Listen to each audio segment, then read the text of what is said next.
J'ai eu la chance dans les derniers jours de parler avec mon ami Gabriel Yonivero, quelqu'un vraiment exceptionnel qui est présentement en Ukraine et qui s'intéresse beaucoup au développement des drones dans la guerre là-bas. Voici ce que ça a donné. Alors, ben, tu sais, de un, c'est le fun de te revoir. J'espère que ça va bien. Ça fait plaisir de te voir aussi. C'est le fun de voir des faces familières quand je suis aussi loin que ça. Ouais, commençons avec ça. Où est-ce que t'es? Pour les gens qui le savent En pas. Ukraine, mais je peux pas être plus précise. Ouais, évidemment, Juste, tu peux pas être plus précise que ça. T'es en Ukraine. exact. Veux-tu te présenter? Je veux dire, jusqu'à la mesure que c'est sécuritaire pour toi de le faire, évidemment. Là. Je comprends pas qu'est-ce qui est safe et qu'est-ce qui est pas safe dans ce monde-là. C'est C'est bien une des correct. raisons que je suis content de te parler. C'est bien correct. Non, je peux parler de la majorité de ce que je fais. Je reste quand même chercheur. Puis la raison pourquoi je viens en Ukraine la plupart du temps, c'est pour la recherche. Donc, la majorité des activités que je fais ici, je peux en parler publiquement, puis je m'encourage à en parler publiquement parce que ça donne une bonne idée de la situation qui se passe ici. On est dans la 4e année de la guerre de Full-Scale Invasion, l'évasion à grande échelle que la Russie a commencé en 2022. Puis, moi, quand ça a commencé, j'ai décidé assez rapidement de m'impliquer. J'ai voyagé en Pologne. Le plan à la base, c'était de voyager en Ukraine avant que je me rende compte qu'il y avait une guerre qui commençait là. Je voulais aller visiter le pays. Puis en voulant comme prendre l'information sur le pays pendant l'automne en 2021, je me rendais compte que, oh, OK, il y a des troupes russes qui sont en train de s'installer. Il y a quelque chose qui se prépare là. J'ai commencé à monitorer la situation. Puis finalement, ben, quand la guerre a éclaté, on a décidé de voyager là-bas, d'aller s'impliquer en Pologne. Puis pendant que je faisais ça, ben, moi, j'écrivais mon mémoire de maîtrise en bioéthique sur l'intelligence artificielle, puis l'éducation, etc. Fait que tout ce que je faisais, c'était écrire mon mémoire, puis faire de l'aide humanitaire pendant la journée. Fait que tout ce que je faisais dans la journée était passé à travers ce filtre-là où j'écris une thèse en bioéthique. Fait à mesure que je faisais ça, les questions du PhD que j'avais commencé en septembre se sont révélées. Puis j'ai décidé d'aller étudier la façon dont les civils s'impliquent dans les guerres modernes maintenant. Parce que grâce à l'accès à la technologie, que les gens sont plus éduqués, sont plus tech-savvy et ils ont un meilleur contrôle de leur information, puis ils peuvent être connectés tout le monde ensemble. Les gens ont beaucoup plus d'agentivité que dans le temps pour savoir qu'est-ce qu'ils vont faire pendant une guerre, quand une guerre éclate. Dans un scénario idéal qui arrive jamais, quand il y a une guerre qui éclate, ce que tu veux, c'est que ta population civile s'en aille pour que les opérations militaires puissent commencer, puis qu'après ça, ils puissent se retourner sécuritairement. C'est jamais ça qui se passe. Il y a tout le temps besoin d'avoir des gens qui mettent la main à la pâte puis qui donnent un coup de main. Mais avant, c'était un peu plus les gouvernements qui dirigeaient les gens. On aurait besoin de gens pour faire telle chose, telle chose, telle chose. Et ce genre de volontariat existait, par exemple, pendant la Deuxième Guerre mondiale. Au Canada, on avait le Home Front. Fait qu'on avait comme des choses qui étaient dédiées, que les gens pouvaient aller s'impliquer.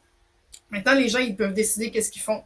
Parce qu'ils ont plus d'éducation, ils ont des habiletés, puis ils décident par eux-mêmes qu'est-ce qu'ils veulent faire. Ils s'organisent entre eux à travers les réseaux sociaux, ils font des fundraising, puis ça fait des mouvements grassroots où on perd un peu le contrôle de ce que les civils font. Il y a vraiment une grosse valeur ajoutée au conflit quand les civils font ça, surtout quand ils sont doués dans ce qu'ils font. Donc en Ukraine, ce qu'on a vu émerger, c'est tout ce qui était relatif aux drones DIY, où ils prenaient des appareils que toi et moi, on peut acheter au Best Buy, là, des Mavics, des DJI, des Autel, puis ils modifiaient pour pouvoir en faire des objets qu'on utilise sur le frontline. Et ça, il y a 3 ans, même en 2014, quand ça a commencé plus dans le Donbass et Crimée, il y en avait qui étaient utilisés, mais c'était marginal. Ça a vraiment explosé au début de l'invasion à grande échelle. Ça a créé toute une atmosphère d'innovation en Ukraine où maintenant, ils ont leur propre production locale de drones, puis ils étaient rendus avec des trucs comme des FPV, là, des First Person View, où c'est des drones acrobatiques qui vont littéralement lancer des décharges kamikazes sur des positions ennemies, mais encore aussi dropper des grenades ou des petites bombes sur des appareils militaires ou sur des objets militaires sur le frontline. Donc, ça a créé tout un écosystème vraiment intéressant dans la mesure où on peut s'intéresser à la guerre. Je sais, j'utilise des mots un petit peu connotés par rapport à ce que j'étudie, mais je suis peut-être rendu un peu immunisé à ça. Puis et les autres choses que j'étudiais, qui sont quand même reliées aussi à l'aspect drone puis DIY, ben il y a tout l'aspect fundraising sur les médias sociaux, la réinformation puis le combat de la désinformation sur les réseaux sociaux encore, mais aussi tout ce qui est hacktiviste. Fait que quand je disais que les gens sont plus tech-savvy puis qu'ils utilisent leurs habiletés, ben les gens qui savent faire du hacking puis qui savent faire du piratage informatique, maintenant ils peuvent décider aussi qu'ils ont une mission puis ils se servent de ces habiletés-là pour aller donner du trouble à la Russie pour en faire un peu un statement politique. Fait que c'est essentiellement juste d'utiliser les outils qu'on a à notre disposition pour être capable d'exprimer notre position morale et politique envers un conflit. Fait que maintenant, on n'a même plus besoin d'être dans le pays pour s'impliquer. On peut juste décider que, ouais, Cette cause-là, ça me parle éthiquement, moralement, c'est quelque chose dans lequel je veux m'impliquer. Moi, c'est ce que ça m'a fait. Puis, on peut décider, même sans avoir à voyager dans le pays, de donner sa petite pierre à l'édifice pour pouvoir donner un coup de main au pays quand on décide de le supporter. On voit la même chose avec Palestine-Israël en ce moment. Peut-être qu'on va voir la même chose avec Israël-Iran, aucune idée. Mais maintenant, les gens ont pu nécessairement... leur morale et leur capacité d'implication est plus délimitée seulement par le territoire dans lequel ils habitent parce qu'ils peuvent voir tout ce qui se passe dans le monde. In a nutshell.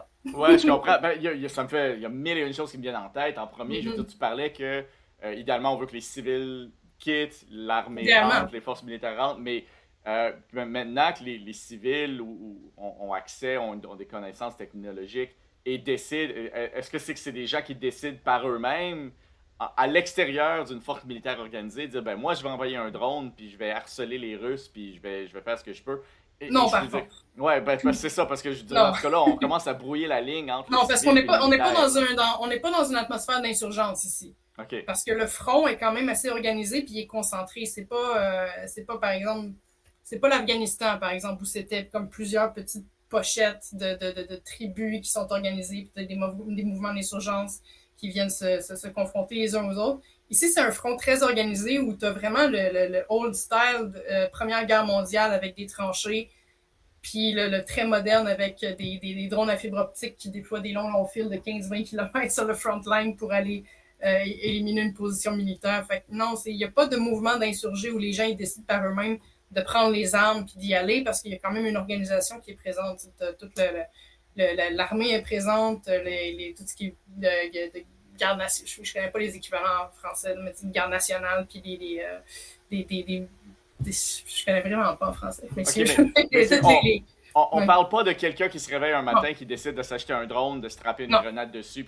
C'est à l'intérieur d'une organisation. Non, mais tu peux t'imaginer quelqu'un qui se réveille un matin puis qui décide, ben, aujourd'hui, moi, je fais une levée de fonds pour acheter 20 drones pour telle unité qui est présente au front puis qui en ont besoin, puis je vais les modifier moi-même pour leur donner une capacité d'avoir un payload puis je vais la renvoyer. Ça, par contre, ça se fait. Okay. Il y en a tout plein. J'ai rencontré plein de gens comme ça. J'ai rencontré des gens qui font des modifications de firmware, des gens qui ont des ateliers complets d'impression 3D pour faire les petits appareils qu'ils vont rajouter sur les drones. Mais il y a 3 ans, la situation était vraiment différente. C'était vraiment là, du jerry-rigging avec des trucs qui étaient à disposition, avec ce qu'on pouvait trouver comme schematique pour du 3D printing. Puis maintenant, c'est rendu à échelle industrielle où j'ai visité des usines qu'à la base, ça allait commencer dans des sous-sols. Puis finalement, vu que le gouvernement a vu le succès qu'il y avait avec les drones, qui ont décidé d'investir là-dedans, puis maintenant, il y a un objectif de faire 1 million de drones par année en Ukraine pour combattre la menace russe.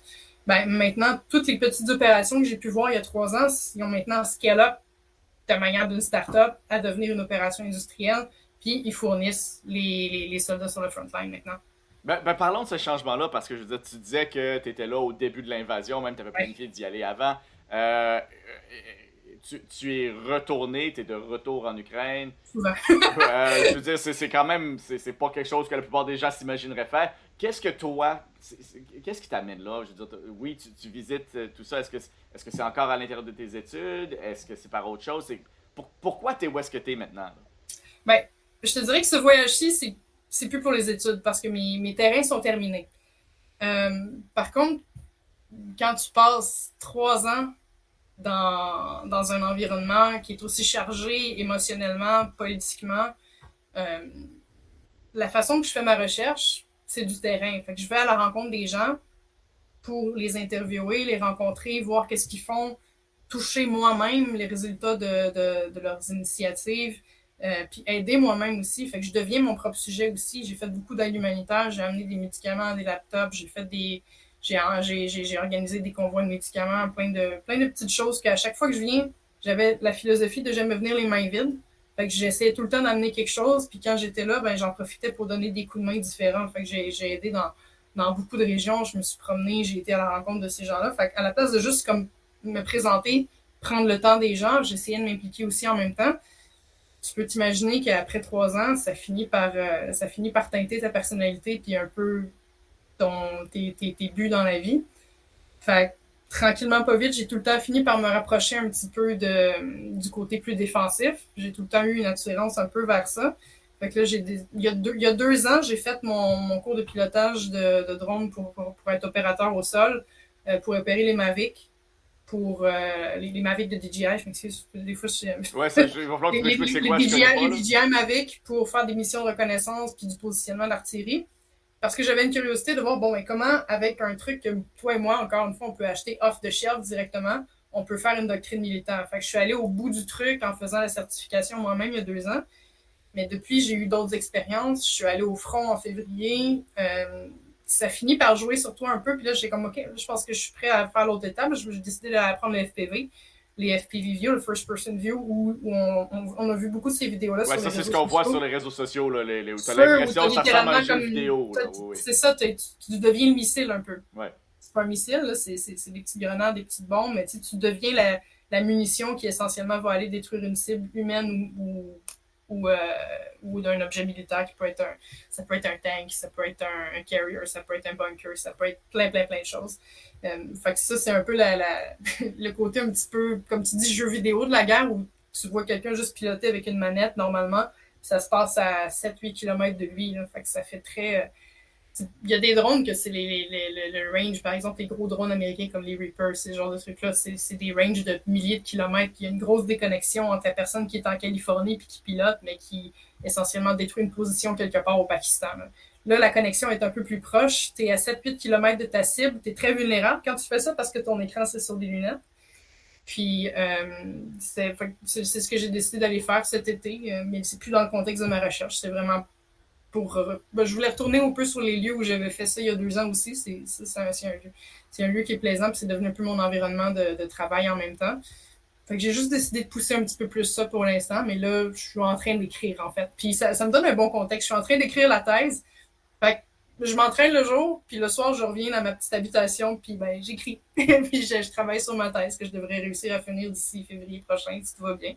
Mais dans le fond, je me suis remis un peu dans l'environnement dans lequel j'étais quand j'ai commencé à faire les terrains, mais pour faire l'écriture en même temps. Fait que ça me garde connecté à mon environnement. Mais comme je te disais, il y a quelque chose d'émotionnel aussi pour moi où après avoir passé 3 ans à assister du mieux que je peux à la défense du pays, d'avoir rencontré les gens, puis d'avoir vu moi-même directement au front comment ça se passe, pas juste de mes yeux, mais aussi à travers les témoignages de mes amis qui sont militaires ici. À un certain point, ça vient jouer sur toi, ça joue sur ta personnalité, puis sur ce que tu décides de faire. Donc, ça a commencé par la recherche, puis ça finit par juste devenir une partie de toi. Mais tu sais, je pense que c'est quelque chose qui arrive à beaucoup de gens qui font des PhD ou de doctorat. Là. Généralement, tu es tellement imprégné dans ton sujet que ça finit par t'imbiber, puis tu n'es plus vivable après parce que tu parles juste de ça. C'est juste qu'il y en a pour qui ben, c'est les drones puis la guerre. Alors, il y en a qui deviennent nerds, qui deviennent obsessifs des échecs. Toi, c'est les drones. Ben, c'est ça, j'ai devenu un peu obsédé des drones. On parle de l'entraînement, ça ressemble à quoi? Quelqu'un qui part de rien ou de presque rien pour devenir opérateur de drone, ça prend combien de temps? C'est quoi comme entraînement? Ça dépend c'est quoi. Si c'est opérateur au sol, comme j'ai fait il y a 2 ans, ça c'est assez facile, je te dirais. Parce que piloter un drone, si on a tous déjà un peu joué à un jeu vidéo, la seule affaire qui est un peu différente, c'est que tu as un axe de rotation sur toi-même qu'il faut que tu apprivoises un petit peu. Puis les drones qui sont utilisés pour les missions de reconnaissance, comme les Mavic ou bien les trucs qui sont très, très stables, très, très simples à piloter, même s'ils ne sont pas stabilisés quand on les envoie au front, parce que par exemple, tu as des questions d'économie de batterie, mais de connexion aussi.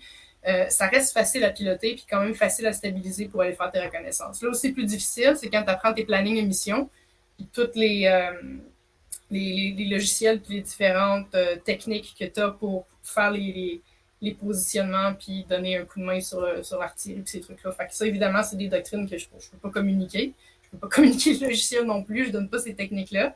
Mais d'un point de vue pratique, apprendre à piloter le drone, c'est pas la partie la plus difficile. C'est la partie de méthode de combat autour. Pour le FPV, ça, c'est autre chose. Tu as donné une idée, l'opérateur au sol, ça a pris 5 jours. FPV, c'est 3 semaines. Okay. Puis là-dedans, tu as 1 semaine au complet qui se passe au simulateur seulement, puis c'est pas un simulateur spécial. Là. J'apprends sur Liftoff qui est sur Steam, disponible pour tout le monde. OK. Puis, mais par contre, c'est essentiel de parler à n'importe qui fait du FPV de façon récréative. Là où tu vas te rendre, généralement, ta première destination, ça va être ton crash point. C'est vraiment facile à planter parce que là, tu tombes dans des drones qui sont plus stabilisés. C'est acrobatique tout le temps. Donc, en tout temps, tu es en mouvement. Si tu lâches les contrôles, le drone il tombe, tandis qu'un Mavic, ben, tu lâches les contrôles, puis il fait juste arrêter, il stabilise, puis il va rester en haut, puis c'est pas trop compliqué. Les FPV, c'est vraiment complexe. Ça, t'as ton angle horizontal, t'as ton angle vertical, t'es tout le temps en train de recalibrer. C'est ça le truc, en fait. C'est que t'as le contrôle sur le drone, mais tu dois avoir le contrôle sur la drift aussi. Fait que tu fais un mouvement, puis tu dois tout le temps le contrebalancer par l'autre mouvement parce qu'il va juste partir. Il n'y a pas de friction. Ça fait juste partir en vrille complètement. Fait que la première semaine au simulateur, c'est juste parce que sinon, tu vas coûter trop cher comme étudiant à cracher ton drone tout le temps. Puis après ça, ben, les 2 prochaines semaines, là, on tombe dans du plus physique avec les drones directement. Mais encore une fois, comme pour les Mavic pour faire opérateur au sol, c'est beaucoup plus dans la technique du drone parce qu'ils sont très, très bare bones. C'est pas des appareils qui sont compliqués.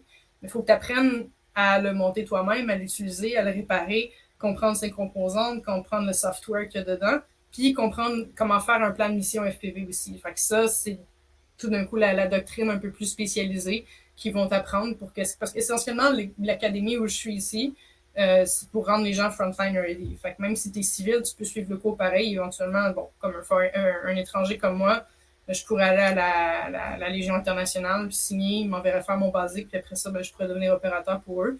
Mais il y a des civils ukrainiens aussi qui sont pas nécessairement encore enrôlés ou encore qui ont pas été conscrits tout de suite, ou encore des filles qui sont juste pas conscrites mais qui décident qu'elles veulent devenir opérateurs aussi. Ben, tu peux aller faire ton cours, puis éventuellement, tu peux aller t'enregistrer toi-même pour être à l'armée, puis tu peux avoir ça comme... Parce que c'est pas tout le monde qui est à l'aise avec l'idée d'avoir un fusil ou d'apprendre à opérer de l'artillerie, mais vu que le drone, même si le FPV est difficile, c'est plus proche d'un jeu vidéo que ce qu'on voudrait avouer tout le temps. L'habileté est facile à développer si on se sent pas à l'aise de faire la guerre de façon plus classique, disons. Fait qu'il y a beaucoup de gens qui sont attirés vers le pilotage de drone parce qu'ils sentent que c'est accessible puis qui ont des meilleures chances de survie, mais aussi de contribution à la guerre s'ils décident d'aller vers cette habileté-là. C'est fascinant, je veux dire, tu as été là au début, tu es là maintenant. Comment est-ce que ça a changé juste dans les dernières années, si on avait à regarder ça? Ben, c'est un peu comme je te disais, quand je suis allée il y a 3 ans, j'allais rencontrer des gens qui travaillaient ça dans des sous-sols, dans des ateliers un peu clandestins. C'était des petits groupes de travail qui développaient leur technique, puis de l'autre côté de la rue, t'en avais un autre qui développait leur technique aussi. Puis, entre-temps, comme je te disais, le gouvernement ukrainien a vu qu'il y avait, premièrement, un engouement avec beaucoup de succès pour les drones, puis que c'était le coût d'entrée de cette industrie-là n'était pas si coûteux que ça, parce qu'on ouais, ça coûte combien un drone? Ah, les plateformes que j'opère pour le FPV, c'est comme 400 $. 400 US maintenant. OK. Fait que c'est vraiment pas cher. Ouais. Puis tu peux détruire un tank de quelques millions, là. Fait que, ouais, ben le coût-bénéfice, là, c'est carré. Le coût-bénéfice est très, très fort. Ben, on l'a vu aussi avec les attaques de l'Ukraine loin dans le territoire russe. C'était des drones qui, je comprends, coûtaient pas très cher pour les dommages qu'ils ont causés. Ah non, cette opération-là, ça, je pense que c'est un des plus beaux coups militaires qu'on a vu depuis longtemps. Le dommage, c'était combien? Je me rappelle plus, c'était dans les milliards, mais je sais qu'ils ont une capacité 34% de la force d'aviation russe. J'essaie de me rappeler du nombre de milliards de dollars, mais je pense que c'était quoi? C'était 7 milliards, quelque chose de même? Ouais, j'ai vu 7 ou 8 milliards dans les estimés. C'est ça, c'est 7 milliards de dollars. Je pense qu'on parle en US dans ce cas-ci, en plus, sur 7 milliards US, 34% de la capacité d'aviation de la Russie, pour quelques... Je sais pas combien ça peut avoir coûté, mais c'était pas des drones qui étaient complexes. Je pense que c'est le plus gros coût, c'était le coût de logistique. Fait que moi, ça m'a impressionné sans bon sens, puis en même temps, ça a juste comme, c'est devenu un peu l'icône de l'opération de drone rendu là, parce que c'était fou. Moi, ça m'a vraiment impressionné. J'ai pas vu venir, personne n'a vu venir ça non plus. Je trouve ça incroyable, puis il n'y a rien qui a leaké par rapport à ce plan-là. Pour vrai, moi, c'était un coup ça va être étudié longtemps, là, d'après moi. Puis c'est le genre de truc que t'as hâte que les documents déclassifient. Je veux les détails. Ouais, mais je pense qu'il y a beaucoup de gens qui veulent les détails. Les gens give me the tea. il y a une question qui m'est rentrée par la communauté que je veux vraiment poser parce que on parle d'opérateurs, on parle d'entraînement d'opérateurs, mais est-ce qu'on s'en va vers une direction où on n'aura même plus besoin d'opérateurs, que ça va être des intelligences artificielles qui vont essentiellement opérer toute la gamique? Est-ce qu'on s'en va dans cette direction-là? Est-ce que c'est déjà le cas? Est-ce qu'il y a déjà des intelligences artificielles qui opèrent des drones de façon semi-autonome ou même carrément autonome? Pas ici. Il y a beaucoup de compagnies qui développent des solutions d'intelligence artificielle comme étant une assistance à l'humain. Il y a toujours un humain qui opère en arrière. J'ai pas à ce jour vu en tout cas des drones qui sont utilisés ici. Là, on parle de drones à petit budget, basse échelle, là, qui utilisent une intelligence artificielle pour faire de l'identification autonome.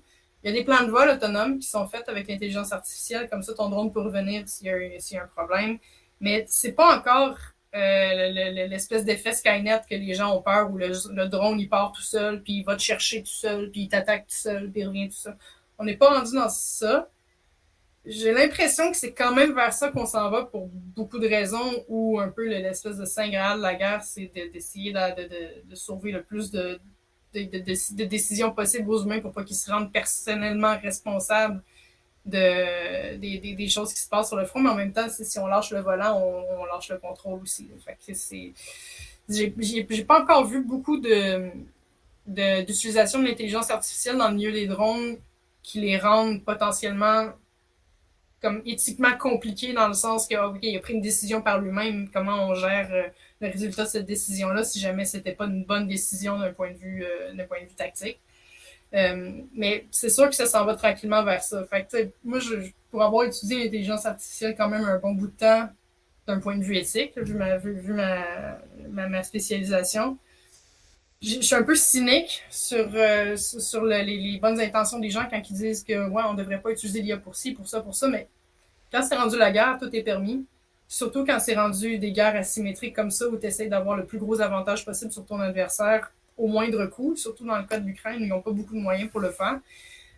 Fait moi, de ce que je vois des humains en tout temps, là, c'est que même si on ne devrait pas faire quelque chose, on va finir par se rendre parce que c'est comme la suite naturelle de tout ce qu'on fait. Il ne faudrait pas se rendre là, mais on va se rendre pareil. Guess what? Puis après ça, on va devoir dealer avec la conséquence. Puis on n'est pas bon à faire de la prévention pour nous-mêmes. On réagit bien à l'urgence. On réagit bien à l'urgence, on devient créatif, on décide que quand on a la conséquence devant nous, là, on va régler quelque chose. Mais l'intelligence artificielle puis l'éthique, là, quand ChatGPT a commencé en 2022, comme novembre, ça a commencé à devenir très mainstream.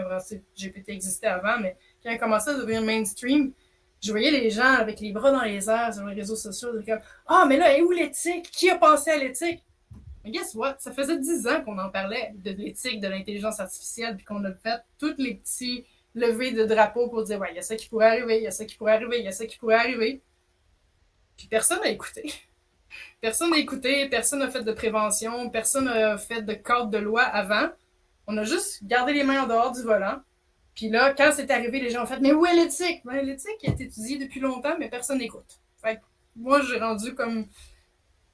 même s'il y a des inquiétudes envers l'intelligence artificielle, l'utilisation des drones, il n'y a personne qui va rien faire contre ça. On va essayer de se rendre le plus loin possible. Puis c'est quand il va y avoir une conséquence désastreuse que l'on va se dire « Ouais, OK, peut-être qu'on aurait dû, je sais pas, peut-être pas faire ça. On en fait-tu en gang maintenant pendant 4 ans, puis éventuellement, on va faire un mémorandum pour dire qu'on n'aurait pas dû le faire, fait qu'on le fera plus. » Il va y avoir un genre d'ajout aux accords de Genève pour dire... C'est ça, exactement. Fait que ça va être long, comme puis tu le sais, c'est long légalement de faire quoi que ce soit. Tu le sais même plus que n'importe qui. Fait que, est-ce qu'on va se rendre là? Oui. Est-ce qu'il y a quelqu'un qui va l'empêcher? Non. L'industrie est trop rapide, la loi est trop lente. C'est bien vu, je pense. Mais ça, c'est mon point de vue super cynique aussi, mais en même temps, de réalité de la guerre, c'est ça. Même si c'est pas permis, si c'est ça qui te donne un avantage stratégique pour sauver ton pays, c'est peut-être ça que tu vas devoir faire pareil. Ici, de ce que je peux te dire de l'armée ukrainienne, de ce que j'ai vu, de ce que j'observe, de ce que j'ai vu sur le front, c'est une armée qui prend ses responsabilités très au sérieux en ce qui est à respecter les lois humanitaires internationales des conventions de Genève, versus la Russie qui, elle, à tous les jours, tire sur les civils puis dit « Ben non, je peux tirer sur un civil », tandis qu'on voit un appartement s'écrouler avec juste des enfants et des personnes âgées dedans. Fait que l'Ukraine fait vraiment preuve de beaucoup de... Merde, j'ai pas le mot en français. Restrained. Beaucoup de retenue, merci. fait preuve de beaucoup de retenue par rapport aux actes qui se font faire, mais la guerre est comme ça. Quand il y a une asymétrie et qu'on joue pas avec les mêmes règles, tout d'un coup, c'est avec l'innovation puis avec la créativité des gens qui, dans l'urgence, créent des nouvelles choses, des nouvelles technologies pour réussir à s'en sortir, mais après ça, il faut peut-être les réguler puis penser à comment on les utilise. Toute l'idée de l'intelligence artificielle intégrée sur les drones que je vois ici, ça donnerait, ça va donner lieu à des gros débats dans pas très longtemps, d'après moi. T'es présentement en Ukraine, tu restes encore combien de temps, tu penses? Ah, donne-moi encore un bon mois. Et si les gens veulent te suivre, te lire, t'écouter, où est-ce qu'ils peuvent faire ça? Normalement, je te dirais, ben, lis mon blog, mais j'ai jamais été assez constante sur mon blog pour dire que ça vaut la peine de le suivre. Puis, vu que je suis de l'endroit que je suis actuellement, puis les places où je vais dans le moment sont pas extrêmement. Je peux pas les partager tant que ça. Ces temps-ci, je suis pas très accessible. Mais on peut me parler tout le temps, par contre, à travers Instagram, Facebook, LinkedIn. Je suis disponible là-dessus. J'ai mon Substack qui s'appelle Moral Compass. Mon lien est disponible sur mes pages de réseaux sociaux. J'ai déjà publié dessus. Je publie pas autant que je voudrais. Ça a pas été... T'as autre chose à faire, on s'entend. Je veux dire, t'es quand même occupé. Aussi, mais je suis tout le temps heureuse de partager puis de discuter, par contre. Fait que j'espère aussi réussir éventuellement parce que j'ai tellement de matériel vidéo, j'ai des entrevues fantastiques, j'ai vu des choses que je peux partager, mais que j'ai juste pas le temps de mettre en valeur encore. J'espère que dans pas longtemps, je vais réussir à faire ça. J'ai des ambitions de faire un documentaire aussi, avec les mêmes images que j'ai utilisées pour faire ma recherche puis documenter ma recherche. Je me suis arrangée pour avoir des images intéressantes pour pouvoir les partager. Puis pour moi, il y a une responsabilité de chercheur dans mon cas où je pense que justement, vu qu'au Québec en particulier, où la recherche puis les études universitaires sont assez bien financées pour nous, ça ne nous coûte pas très cher, moi, j'ai un retour de balancier que je considère important de rendre ma recherche accessible. Fait que l'idée de publier, de faire un documentaire, c'est un peu ma façon de redonner pour avoir eu accès à une éducation de qualité qui me permet de faire des choses aussi grandioses que venir en Ukraine pour étudier ça. Mais il y a aussi tout l'aspect des gens qui m'ont donné leur temps pendant que j'étais sur le terrain. Des gens qui ont autre chose à faire que de me parler, qui sont en guerre, qui ont perdu des gens, qui ont des amis sur le front, qui sont inquiets, qui dorment pas la moitié du temps parce qu'ils ont un bébé puis une alerte aérienne en même temps, mais qui prennent quand même le temps de m'accueillir chez eux, me donner plus de bouffe que je suis capable d'en manger, puis me donner tellement d'informations, puis partager tellement de choses avec moi dans des moments où ce serait juste normal qu'ils me disent « Va chier votre temps ». Pour être très vulgaire, là. Fait que pour moi, c'est une façon d'honorer ce temps-là aussi, d'être capable de mettre en valeur le matériel que j'ai eu. Fait que c'est pour ça que j'aimerais ça réussir à publier plus sur le blog, publier plus de vidéos, faire le documentaire après. J'ai beaucoup d'ambition, très peu de temps puis très peu de moyens aussi. Fait que même si les études coûtent pas cher, ils finissent par coûter cher pareil. Ouais, je comprends. Puis c'est pas un sujet qui a été facile à faire financer. J'ai pas eu de financement majeur pour faire cette recherche-là. Ça s'est beaucoup passé sur des petits salaires, des grants, des petits scholarships. Bravo, tu as eu des bonnes notes. J'ai pas eu de grosses enveloppes pour réaliser ça. Fait que ça s'est passé très frugal, disons. Fait que tout ce que j'ai pas eu en temps parce que je devais aller puiser de l'argent, j'ai pas réussi à le mettre autant en valeur puis à faire autant de diffusion publique que j'aurais voulu parce que pour moi, c'est important. Surtout considérant le niveau de désinformation puis de mésinformation que la Russie met de l'avant dans ce conflit-là. Puis qu'on a une grande diaspora ukrainienne au Canada, c'est important que ces informations-là soient disponibles. Puis vu que j'ai la chance d'être sur le terrain puis de donner accès à ça, j'aurais aimé pouvoir faire plus que ça pour la communauté ukrainienne, mais aussi pour le bien de l'information puis de la bonne information. Puisque je suis là, je le vois.